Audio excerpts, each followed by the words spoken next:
Ora, boa tarde a todos.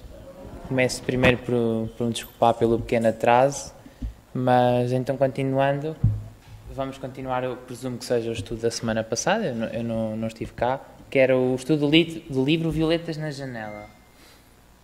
E esse livro retrata a história de um espírito, que é o espírito Patrícia, que desencarna muito nova e que segue para o mundo espiritual. E este livro retrata as suas primeiras impressões enquanto ela esteve, do tempo que ela esteve do lado de lá, a sua adaptação, a sua ambientação e tudo o que ela foi aprendendo nos primeiros tempos em que ela esteve naquela colónia. E, no caso, a análise vai-se basear muito no livro e vou passar então aqui as partes que eu achei mais importantes do livro para vos transmitir. Começando então pelo capítulo 14, que é o primeiro que me foi atribuído. E no capítulo 14, a Patrícia teve permissão para poder vir visitar a família terrena. E ela começa por descrever a colónia vista do lado de fora, que tem uns muros e para cima dos muros tem uma energia que protege toda a colónia. E a colónia só é visível para todos aqueles que estão em sintonia com a colónia, todos aqueles que se adequam a lá viver. Qualquer irmão que não tenha merecimento para estar na colónia simplesmente não a vê. Depois a Patrícia, desta descrição, depois segue para a Terra. Ela na Terra foi visitar a mãe.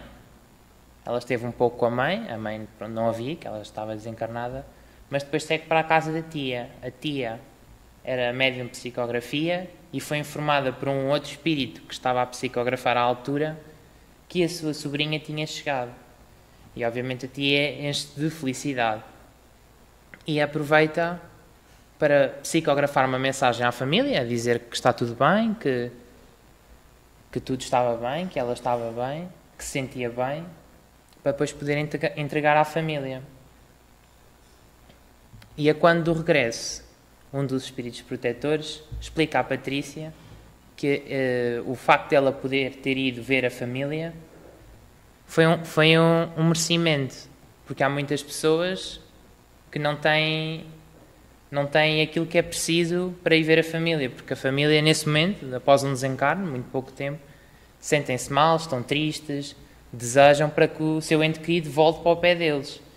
E isso pode-os tentar a ficarem lá. E eles ficando lá, no meio da energia densa da Terra, pois também eles próprios que foram visitar sentem-se mal.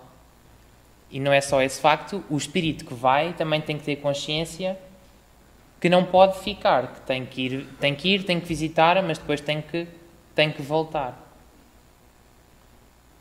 Para além deste recurso que a Patrícia tinha, de poder ir fisicamente ver a família, também havia um equipamento, que entre aspas chamavam a televisão, que é uma espécie de uma televisão, que podia, sintonizando, podia ver a família. Mas pelos mesmos motivos da anterior, do apego à família, ela apenas usava o equipamento alguns minutos por dia, para ela não estar ali o tempo todo a observar a família e usar esse tempo apenas para aquilo. E ela, com aquele tempo, poderia fazer outras coisas para o bem de todos que vivem na colónia.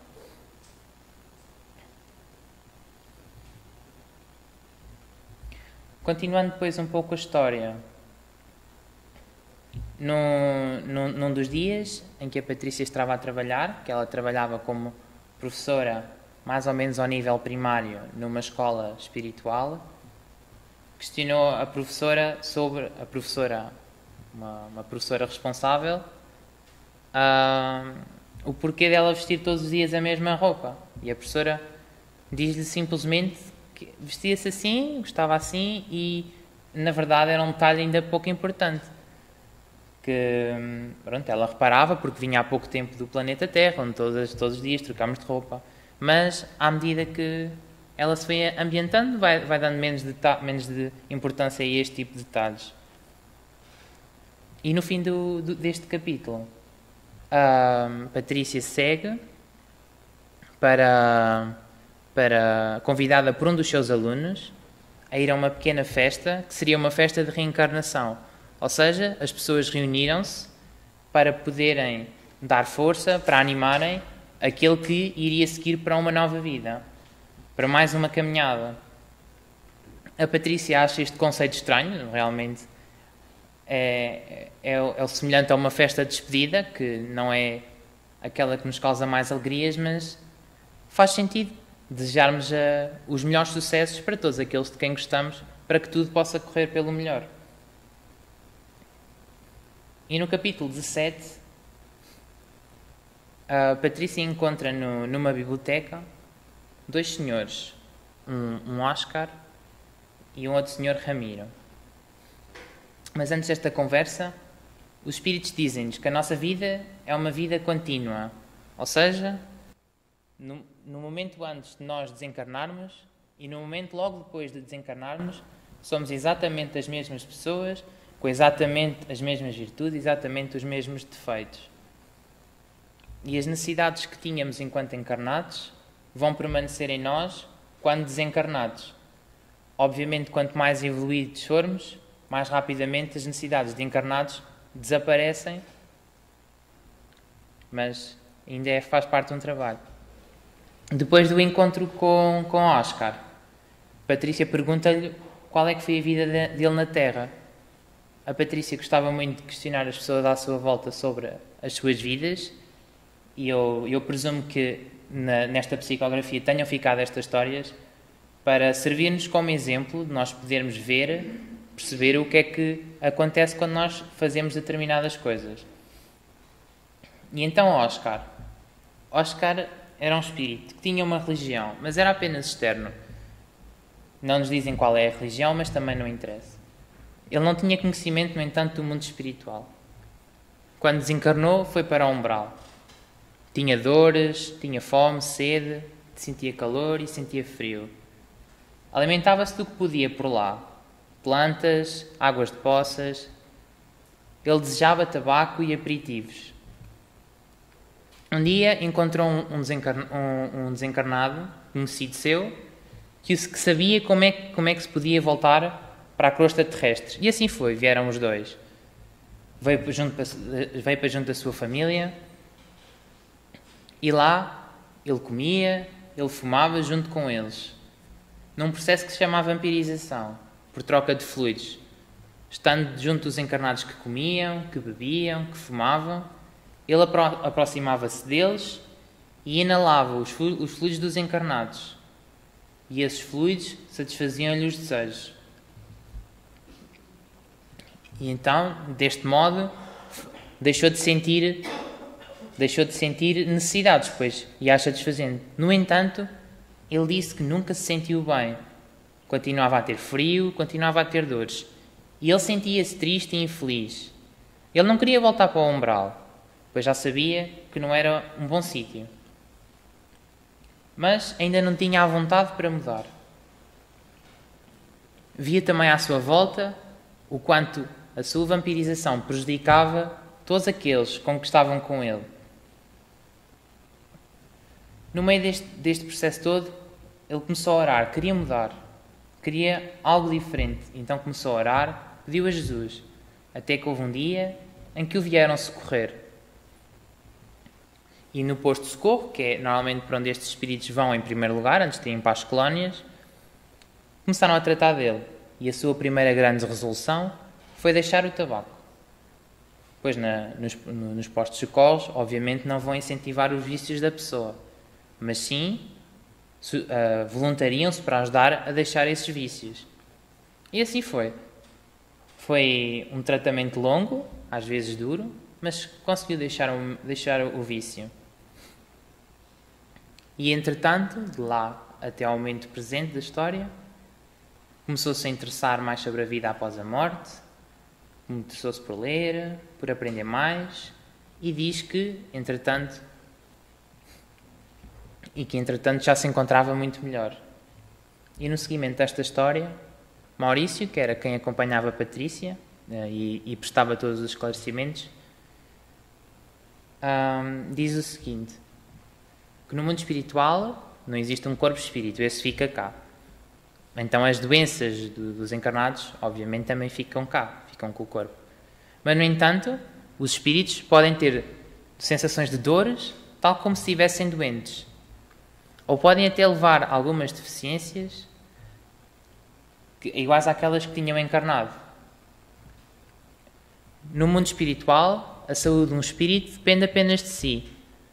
Tendo uma mente equilibrada, tendo bons pensamentos, compreendendo, estará bem de saúde, sentir-se-á bem.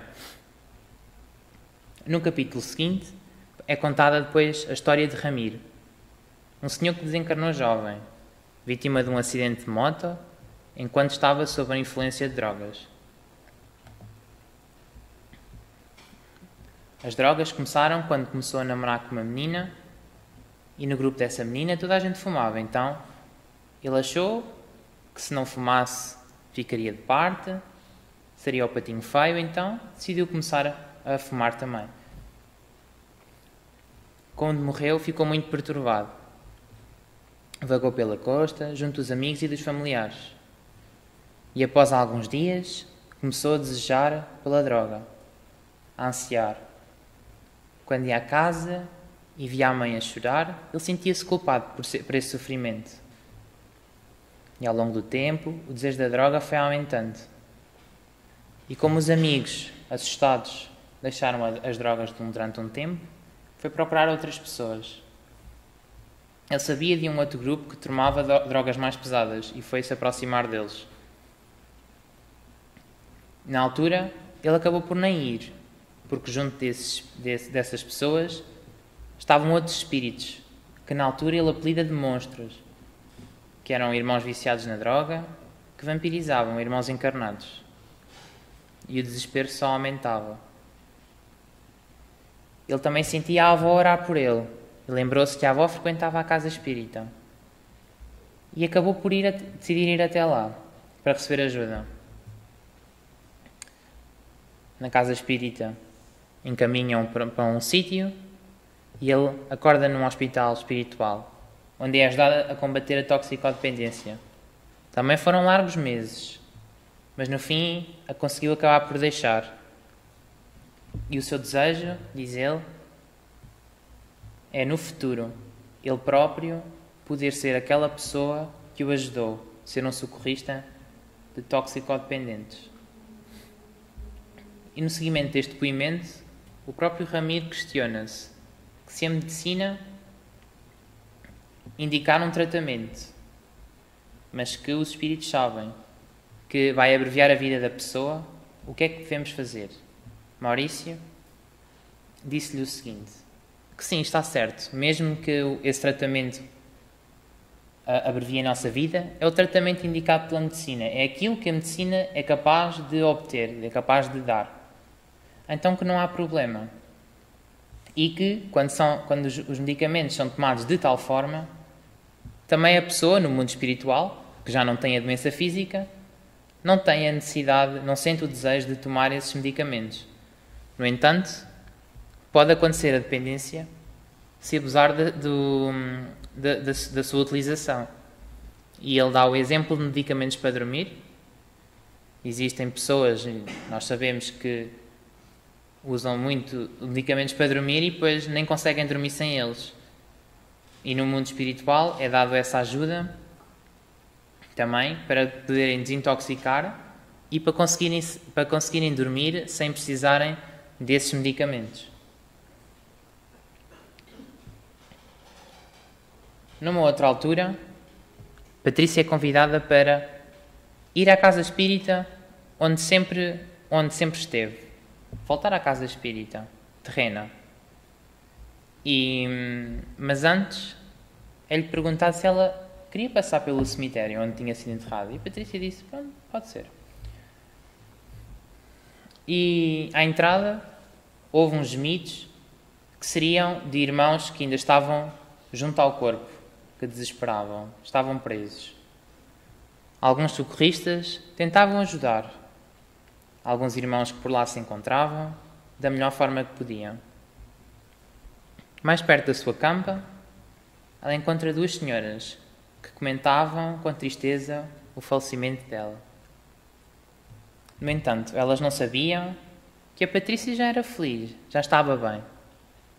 pois elas não imaginavam que a vida podia continuar após a morte e ficavam tristes por alguém, por elas dito, tão boa, tão trabalhadora, ter ficado com a vida tão curta. Mas nós sabemos que a vida continua, é apenas uma passagem. Patrícia fica alguns minutos a contemplá-la. Ela própria diz que nada sentiu em relação ao seu túmulo, ficou ali apenas a pensar, só um pouco sobre a vida, e depois segue para a casa espírita. E na casa espírita, ela observa que para lá de toda a construção física, existe outra, espiritual. E a casa espírita funciona como um posto de socorro, que auxilia irmãos desencarnados, que vagueiam aqui pela Terra. No centro espírita, a Patrícia acompanha uma sessão de perguntas e respostas, em que o pai dela era quem estava a responder às perguntas, pai ainda encarnado. E a primeira pergunta é: os médios têm de frequentar a casa espírita? E a resposta foi algo do tipo: não necessariamente. No entanto, é sem dúvida uma boa opção fazê-lo. Alguém que é sensível aos espíritos precisa de aconselhamento e de ajuda, que são duas coisas que são dadas na casa espírita. O médium pode aconselhar-se noutro lugar ou por si próprio, mas a casa espírita é um excelente sítio para ajudar médios ainda não equilibrados. Uma outra pergunta: podemos aprender com perseguidores? É certo querermos ver nos livros deles? Tenho visto muitas pessoas que vêm aqui e, resolvendo os seus problemas, não voltam mais. E na altura responderam: muitas pessoas vão ao centro espírita para que lhes resolvam os problemas, como se estivessem numa loja, procurando algo para o seu conforto. Estas pessoas não se apercebem que a causa do seu sofrimento está em si, e não numa causa alheia. No entanto, é correto procurarmos desfazermos das influências dos maus espíritos para que possamos ter uma vida relativamente tranquila. E depois é colocada uma última questão que diz o seguinte: todo o sofrimento é causa de hábitos do passado ou sofremos também por outros motivos? Sofremos pelas ações do passado, mas nem sempre. O que é incontornável é que o presente é consequência do passado. E ele depois dá um exemplo. É normal que uma pessoa suja se lave. Para alguns, o banho é um sacrifício. Outros gostam de tomar banho. Para quem está habituado a estar limpo, estar sujo é um sacrifício. Para quem não gosta de estar limpo, não se importa. Os erros são como a sujidade. Para estar limpo, é preciso querer. E para permanecer limpo, é preciso evitar tudo aquilo que nos suja. Muitas vezes, pretendemos estar limpos, vivendo na sujidade como um alcoólico, que não quer sofrer a ressaca, mas quer continuar a beber. E com isto eu termino assim o meu trabalho. Espero que tenham ficado com o gostinho para depois poderem ir ler o livro completo, que eu também não revelei muito da história. Pronto. E assim ficamos por hoje. Muito obrigado por me ouvirem.